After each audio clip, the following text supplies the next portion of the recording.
Awit ni Solomon, Kabanata 6. Mga babae, o babaeng napakaganda, giliw mo'y saan ba nagpunta? Ika'y aming tutulungan sa paghanap mo sa kanya. Babae, ang mahal kong kasintahan ay nagpunta doon sa hardin na ang halamay mababangong mga tanim, upang kawan ay bantayan at ang liryo ay pitasin. Ang irog ko'y akin lamang at sa kanya naman ako. Sa kanya na nagpapastol ng kawan sa mga liryo. Mangingibig, katulad ng Jerusalem, ang ganda mong tinataglay, tila tirzang may pang-akit ang iyong kagandahan. Sa aki huwag mong ititig ang mata mong mapupungay, pagkat ako'y nabibihag, hindi ako mapalagay. Ang buhok mong anong haba, pagkilos mo'y sumasayaw, parang kawan na naglalaro sa bundok ng Gilead.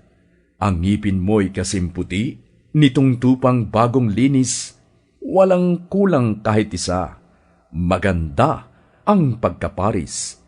Ang ganda mo'y di magawang maitago ng lubusan, nasisinag sa belo mo, kagandahang tinataglay.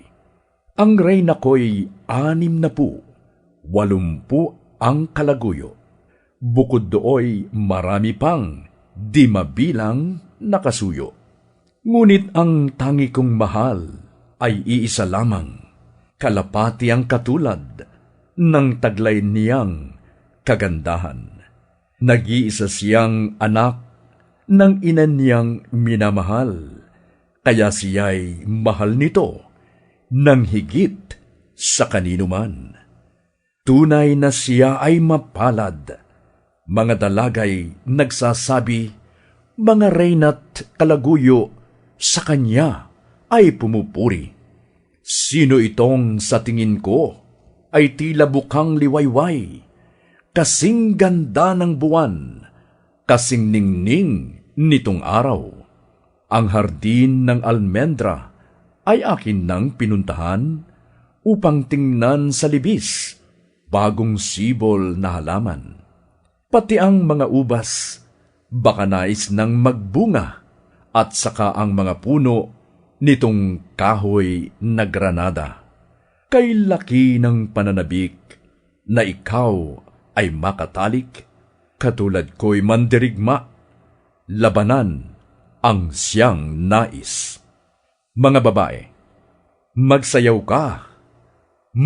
ka, o babaeng Sulamita, upang ika'y mapagmasdan, o dalagang sakdal ganda.